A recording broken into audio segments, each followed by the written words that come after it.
येण्यासाठी तुम्ही आज शाळेच्या हा निरोप देऊन 5वी पासून तुम्हाला आपल्या शाळेतल्या शिक्षक बंधू भगिनींनी जे काही ज्ञान मिळवलं तुम्हाला दिलं, तुमच्यावरती उत्तम संस्कार केले, त्या संस्काराची शिदोरी घेऊन तुम्ही बाहेर चाललेला आहात। कदाचित इतरांच्या पेक्षा तुम्ही खूप वेगळे असणार आहात, कारण आज पाहतोय आपण की आम्ही शिक्षा केल्या, बऱ्याच वेळेला तुम्हाला शाब्दिक मारा करून सुधारवण्याचा प्रयत्न केला। आमच्यासाठी तुम्ही एक खूप मोठं आव्हान आहे, जास्तीत जास्त लाभ मिळवण्याचा प्रयत्न केला। दरवेळेला निर्देशांना तुम्हाला सांगावं लागायचं, आज सुद्धा तुम्हाला अपेक्षा केलं की या वयामध्ये कोणाचं तरी बंधन असावं, म्हणून आम्ही तुम्हाला त्या तुम्ही शासनाने नवीन कायदा काढलाय की 15-16 वर्षाच्या आतल्या मुलांना मोबाईल द्यायचाच नाही, असा हळूहळू नियम येतोय। तो तुम्हाला जड जाणार नाही, त्याचं कारण आहे की आपल्या शाळेनं तुम्हाला उत्तम अशा प्रकारचे संस्कार दिले। संस्कार अशा पद्धतीची रचना ही केलेली असणार आहे। त्यामुळे घडून जाताना काळजीपूर्वक आपल्या जवळ कोणतंही असं साहित्य असणार नाही की ज्या साहित्यामुळे आपण आणि आपल्या घरच्या अडचणीत येऊ आणि शाळेचं नाव खराब होईल, अशी कोणतीही गोष्ट आपल्या जवळ नको।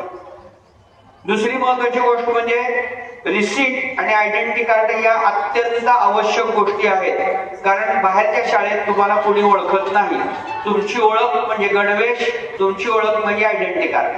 त्यामुळे या दोन गोष्टी रोज बरोबर भंडारे कवटेकर सरांनी हे पाटील सरांनी सगळ्या सूचना दिलेल्या आहेतच।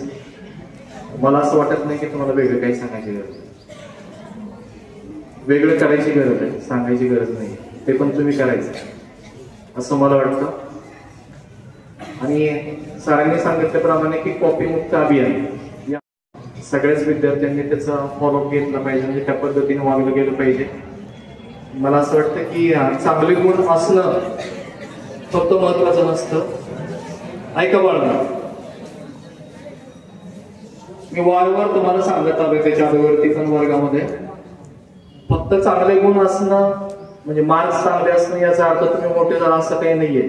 त्याच्यासाठी तुम्हाला वेगवेगळी उदाहरण दिली होती।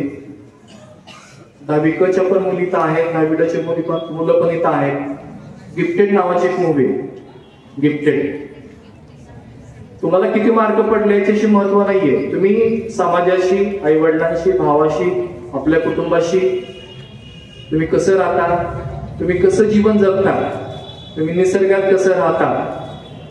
तुम्हाला मी वारंवार या गोष्टी तुम्हाला वर्गात सांगत आलोय। तुम्ही डॉक्टर, इंजिनियर झाले, तुम्ही इकडे गेले, तिकडे गेले।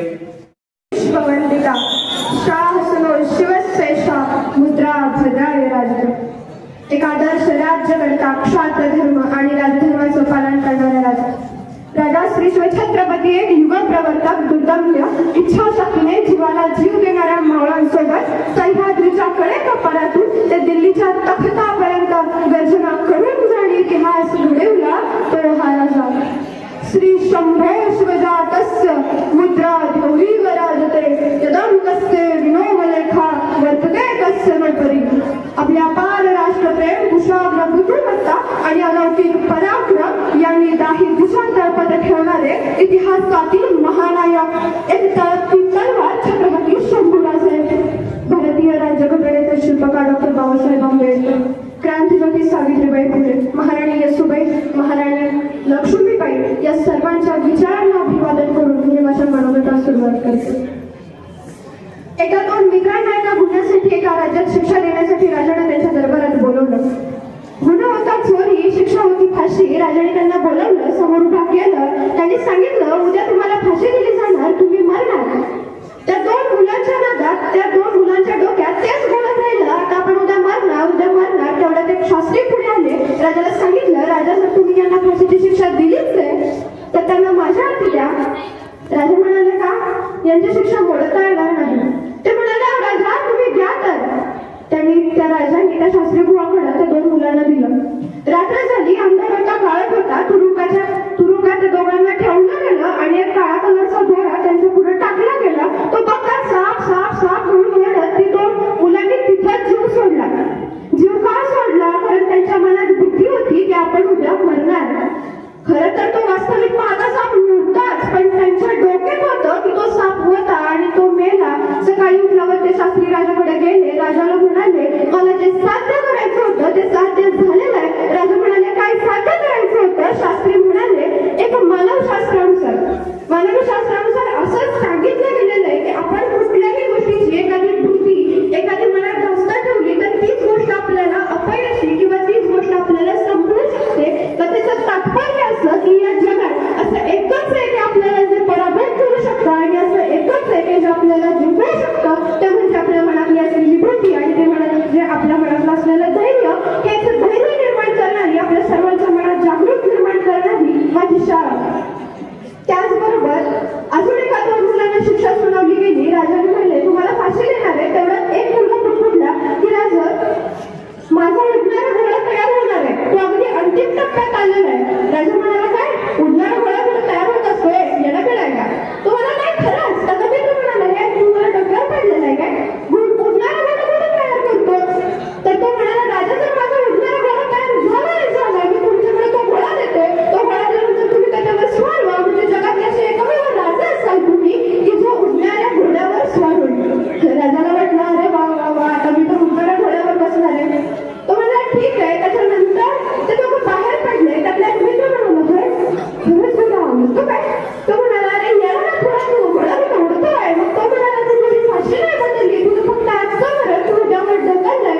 तर त्याचं तात्पर्य असं की आपल्यासमोर एक पर्याय जर संपला असेल तर पुढचे 100 पर्याय आपल्यासमोर उपलब्ध होतात. फक्त ते पर्याय शोधण्याचं सामर्थ्य असल्यामध्ये आपल्याकडे पाहिजे आणि ते सामर्थ्य निर्माण करणारी आपली शाळा सन्माननीय व्यासपीठावरील सर्व सन्माननीय इथे उपस्थित सर्व शिक्षक कर्मचारी आणि माझ्या प्रिय मित्रमैत्रिणी आपण सर्वांना माझा नमस्कार. शाळा म्हणजे काय? एक इमारत नाही अजून काय? जिथे शिक्षक रूपी माणूस विद्यार्थी रूपी मुलाला शिकवतो ते ठिकाण म्हणजे शाळा अजिबात नाही. तर शाळा म्हणजे काय? जिथे आपला अपयश रूपी गुण यश रूपी तंदुरुस्त माणसात औषध पाणी घेऊन मला घेऊन तंदुरुस्त होतो ते इस्पितळ म्हणजे शाळा. जिथे आपल्या अहंकार रूपी चोर शरणागती पत्करतो ते पहिले सौख्य म्हणजे शाळा. आणि जिथे आपली कल्पना रूपी पाखरं भविष्याचा वेध घेतात ते अभाव म्हणजे आपली शाळा. खरं तर आजच्या भाषणाचा उद्देश कुठली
सर. मी आज आपल्या निरोप समारंभावेळी शाळेबद्दल मनोगत व्यक्त करणार आहे. आज आपल्या शाळेचा शेवटचा दिवस. आपण जेव्हा पहिल्या दिवशी येतो तेव्हा आपल्याला खूप आनंद असतो, उत्साह असतो. त्या दिवशीचा उत्साह एक वेगळाच असतो आणि प्रत्येक शाळेचा प्रत्येक पहिला दिवस आपल्या आठवणीत राहील असा असतो. पण आज शेवटच्या दिवशी आपल्याला मनातून खूप दुःख होतं. आणि आज मी शाळेतला आज 5वी पासून ते 10वी पर्यंतच्या सर्व शिक्षकांचे मनापासून आभार मानते. कारण त्यांनी मला 5वी पासून 10वी पर्यंत जे मार्गदर्शन केले, त्यामुळे मी येणाऱ्या 10वीच्या SSC बोर्डाच्या परीक्षेत चांगले मार्क काढून यशस्वी होण्याचा नक्कीच प्रयत्न करेन आणि त्यासाठी अभ्यासही चांगला करेन. शाळेमध्ये पाटील सरांच्या मार्गदर्शनाखाली राबवले गेलेले विविध उपक्रम यामुळे आम्हा सर्व विद्यार्थ्यांना बराचसा फायदा झाला. उदाहरणार्थ टॅलेंट टचमध्ये आमचे 10वीचे पेपर घेतले गेले, त्यामुळे आम्हाला पेपर कसे सोडवायचे, त्यामधल्या चुका कोणत्या त्या समजावून सांगितलं शिक्षकांनी. आतापर्यंत 5वी पासून 10वी पर्यंत सर्व शिक्षकांनी आमच्या चुकांचं बारीक सारीक निरीक्षण करून त्या आम्हाला समजावून सांगितलं, प्रेमाने समजावून सांगितलं व त्या चुकांमध्ये बदल करण्यासाठी, चांगल्या सुधारणा होण्यासाठी त्यांनी आम्हाला मदतही केली. त्यामुळे मी सर्व शिक्षकांचे खूप खूप आभार मानते. धन्यवाद. आणि इथे जमलेल्या माझ्या शेवटचे चेहरे बघणाऱ्या सगळ्या मित्रमैत्रिणींनो, मी तुझे आज पहिल्यांदा कुठल्याही स्टेजवर उभा राहताना मला धडधड होते. आत्ताच आमचं बोलणं झालं. आतापर्यंत केलेल्या एकाही भाषणाच्या वेळेस माझ्या असं धडधड झाली नाही किंवा हात घसरले नाही कधीही. पण शाळेचा शेवटचा दिवस आणि शाळेतून बाहेर पडतानाचं शेवटचं भाषण मला खूप जास्त आनंद होता की मला आता इथं बोलायसाठी संधी मिळाली. आणि कवठेकर शाळेला काय शिकवलं हे सरांनी सांगितलं, ज्ञान दिलं. 5वी पासून सगळ्यांना ज्ञान वाटतं त्याच्या. कवठेकर शाळेनं आलेला कार्य करायला शिकवलं, खळखळून हसायला शिकवलं. परत भांडणं झाली तर मुंडी खाली घालून निघून नाही येतात, तिथंच 2 होलपालट लावायला शिकवलं. अजून बऱ्याच गोष्टी त्या कवठेकर शाळेत शिकलो. आम्ही 9वीच्या सांस्कृतिक कार्यक्रमाच्या आधी शाळेतलं सोडून शाळेच्या शिक्षकांसोबत, शिपाई काकांसोबत जे काही संवाद झाले, जे काही बोलणं झालं, जे सगळे म्हणजे क्रिएटिव्हिटीच्या केल्या आम्ही, ते अविस्मरणीय. म्हणजे त्या तारखांसकट सगळं लक्षात आहे आम्हाला. मागच्या वर्षीच्या गॅदरिंगच्या आदल्या दिवशी, 8वीतल्या गॅदरिंगच्या आदल्या दिवशी विनोद शेंडगे सरांच्या रेकॉर्डिंग स्टुडिओमध्ये झालेलं प्रसंग सगळं असं इतकं मौल्यवान आहे की त्या आठवणी आयुष्यभर कधीही न विसरण्यासारख्या. म्हणजे शाळेत आमची 2 वर्ष वाया गेले, 6वी 7वीचे ते कोरोनाचे. आणि 8वीत आल्यावर ते म्हणतात ना वळू उधळतो, तसं झालं तर आमचं की शाळेत सगळं बघून असं आम्ही शाळेच्या जीवन जगायसाठी आम्ही हपापलेलो होतो आणि ते पुरेपूर आम्हाला सगळं मिळालं. त्यामुळे शाळेच्या सगळ्या शिक्षकांना, माझ्या मित्रमैत्रिणींना सगळ्यांना थँक्यू म्हणते. आणि माझं शाळेचं शेवटचं असेल. मित्रमैत्रिणींनो, आज मला इथे बोलायचं दिलेल्याबद्दल धन्यवाद. आज मी इथे माझे शाळेबद्दल मनोगत व्यक्त करणार आहे. आज मला शाळा सोडून जाताना दुःख होत आहे आणि शाळेची परत आठवणी वाटत आहे. पाटील सरांचे धन्यवाद करतो त्यांना. आणि अशी शिस्त मी पुढील जीवनात शिकवे असे आश्वासनही देतो. आणि माझे सर्व बोलकर सर, नकाश सर यांनी मला चांगले मार्गदर्शन केल्याबद्दल धन्यवाद करतो.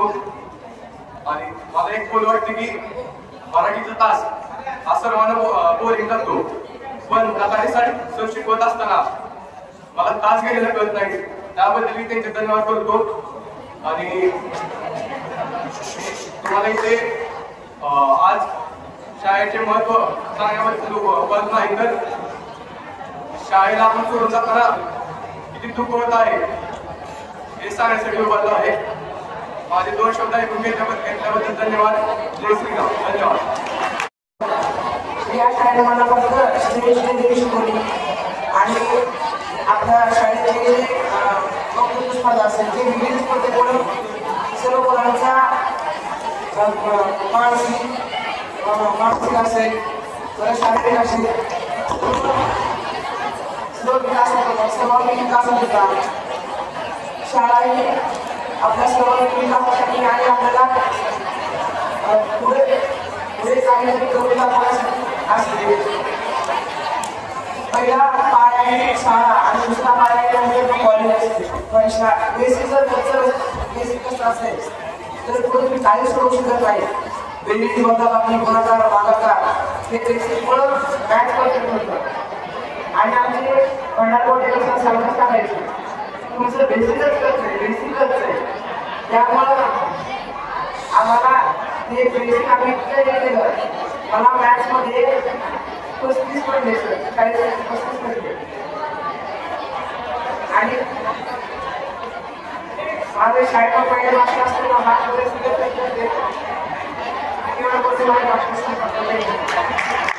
म्हणजे शेवटचा दिवस म्हणजे लोकसमारंभ 5वी ते 10वी वर्ष कशी किती कळलंच नाही.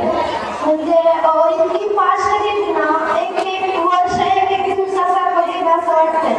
प्रत्येक सरांनी मॅडमनी समजून घेतलं.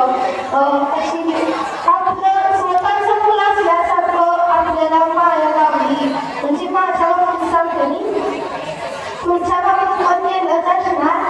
आणि मी आजचं माझं या शाळेतलं शेवटचं भाषण आहे. थँक्यू.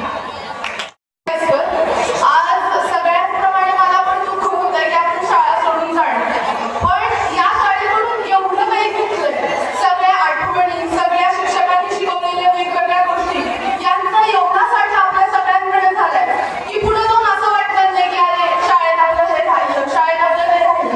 सगळ्या शिक्षकांनी आपल्या मुलांनुसार प्रेमाने, आपुलकीने आणि तिथं चुकतोय तिथं स्पष्टपणे सांगितलं की तू इथं चुकतेस, तू इथं हे करायला नको, असं सगळ्यांनी मार्गदर्शन केलं.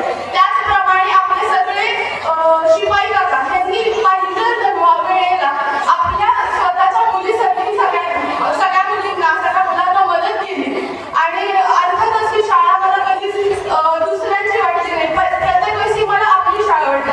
कारण माझे पणजी आजोबा, आजी आणि माझ्या गेल्या 4 पिढ्या याच शाळेत शिकतात.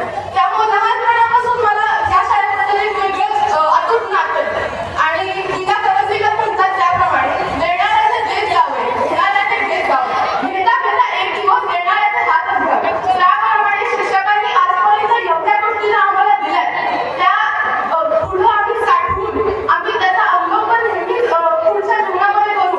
आणि एक म्हणजे कवठेला शाळेचा एक सक्सेसफुल विद्यार्थी म्हणून आम्ही पुढे आमचं नाव म्हणजे पुढे आमचं नाव रोवू. हीच माझी इच्छा आहे. आणि सगळ्या शिक्षकांना इथून पुढे रोज आम्ही भेटू सगळ्यांनी. याबद्दल मला खरंच खूप वाईट वाटते. म्हणजे हा क्षण सगळ्यांचा भावूक होण्याचा आहे. पण इथं या शाळेतून म्हणजे या शाळेमुळे आम्हाला आमचा दडलेले गुण कळले. पहिल्यांदा 5वी झाल्यावर मला हे कळलं की IVS भाषण हा एक विषय असतो. आणि तेव्हा मला हे वाटलं की असं सगळ्यांसमोर लोक कसं बोलायचं. पण त्या दिवसापासून आज तागायत मला आजपर्यंत कधी असं वाटलं नाही की आता समोर जाऊन कसं बोलायचं आणि भीती वाटते. कारण ही सगळी आपलीच माणसं आहेत. आणि शिक्षकांनी कधीच असं वाटू दिलं नाही की तुम्ही म्हणजे घाबरले नाही, असं कधीच वाटू दिलं नाही. त्यामुळं सगळ्या शिक्षकांचे, शिपाई काकांचे आणि बाकीच्या सर्व माझ्या मित्रमैत्रिणींचे मी आभार मानते. आणि या शाळेला कधीच विसरणार नाही. या शाळेचं नाव आम्ही नेहमीच लौकिक करू ही तुम्हाला शाश्वत मिळेल. मी नम्रता ढेरे. प्लीज शांत बसा. यापुढे असं तुम्हाला कधीच कोणी म्हणणार नाही, त्यामुळे शेवटचं सांगते. प्लीज शांत बसून घ्या. शाळा हा आपल्या शाळेतला प्रत्येक विद्यार्थ्याच्या आयुष्यात म्हणजे 10वी मधला तरी शेवटचा दिवस. त्या शाळेने खूप काही दिलंय, बोलण्यासारखं खूप आहे. पण 6 वाजून 10 मिनिट झाले असल्यामुळे प्रत्येकाला तरी घरी जायला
आमच्या मला शाळेतून खूप मोठे सहकार्य केले. शाळेतील प्रत्येक शिक्षकाने मला समजून घेऊन माझ्या अडचणीवर मी मात करू शकलो. या शाळेसाठी दुसरी शाळा मला भेटणार नाही.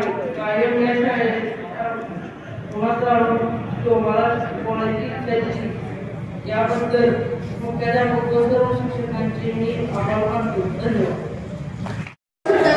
नुसता निरोप दिल्याने नाती तुटत नाही. आज आपण सर्वजण निरोप समारंभासाठी एकत्र जमलो आहोत. या दिवशी फक्त मीच नाही तर आपण सर्वजण खूप भावुक झालो आहोत. घेताना आज निरोप शाळेचा आणि भूमिका होत.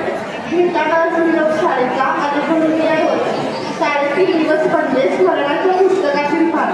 ज्याप्रमाणे मातीच्या पोळ्याला आकार देऊन त्यापासून सुंदर मडके बनवतो त्याप्रमाणे शाळेतील प्रत्येक शिक्षकांनी आम्हाला घडवले. जीवनाचा सुरेख आकार दिला. काही प्रसंगी त्यांनी आमचा रंग सहन केला. आमची शाळा हे ज्ञानाचे पवित्र मंदिरच म्हणावे लागेल. निरोपाचा क्षण जणू हळव्याच्या फुलांचा. निरोपाचा क्षण जणू हळव्याच्या फुलांचा. आठवणींची गर्दी जणू क्षण हा विरामाचा. क्षण हा विराम. आम्हाला माहीत आहे हे दिवस जीवनाचा पुन्हा येणार नाही. इथे घालवलेले दिवस कधीही विसरता येणार नाही. या शाळेतील प्रत्येक विद्यार्थी या शाळेचा अभिमानच असेल. जर कळत नाही तर आमच्याकडून कोणतीही चूक झाली असेल तर क्षमा असावी. सर्वांना भावी वाटचालींसाठी खूप खूप शुभेच्छा. शेवटी त्याचं एवढंच नव्हे की पुढच्या पाखरांना परतीची कमाल असावी. पुढच्या पाखरांना परतीची कमाल असावी. नजरेत नेहमी नवी दिशा असावी. नजरेत नेहमी नवी दिशा असावी. थँक्यू. आदरणीय व्यासपीठावर विराजमान सर्व शिक्षक बंधू भगिनी, त्याचप्रमाणे इथे सर्व शाळेचा आशीर्वाद घेण्यासाठी जमलेले माझे सर्व विद्यार्थी आणि विद्यार्थिनी बंधू भगिनी आणि मित्र मैत्रिणी, जास्त काही बोलणार नाही कारण 6:15 वाजलेले आहेत. वेळेचं आणि काळाचं भान तुम्हालाही आहे मलाही आहे. काही शब्दात बोलण्यापेक्षा थोडं गाण्यात बोलते. ज्ञानवंतिरा सत्यं शिवं सुंदरा. सत्यं शिवं सुंदरा. शब्दरूप शक्ती दे भावरूप भक्ती दे. शब्दरूप शक्ती दे भावरूप भक्ती. प्रगतीचे पंख दे चिमन पाकरा. चिमन पाकरा ज्ञान मंदिरा. असं हे जे ज्ञान मंदिर म्हणजे तुमची माझी कवठेकर प्रशाला आणि ह्या कवठेकर प्रशालेचे तुम्ही अनुभव असलेले असे विद्यार्थी एक ठसा उमटवलेला आहे तुम्ही या शाळेवर आणि तुमच्या मनामध्ये या शाळेतल्या सर्व शिक्षकांच्या अनुभवात तुम्ही जी शिदोरी आहे ती घेऊन जाणार आहात आणि ही संस्कारांची अनुभवाची शिदोरी तुम्हाला पुढे तुमच्या प्रवासात तुमच्या शैक्षणिक प्रवासात कामी येणार आहे. कधीही अपयश आलं तरी ती स्वीकारा कारण माहिती आहे ना अपयशाचं गाणं. जिंदगी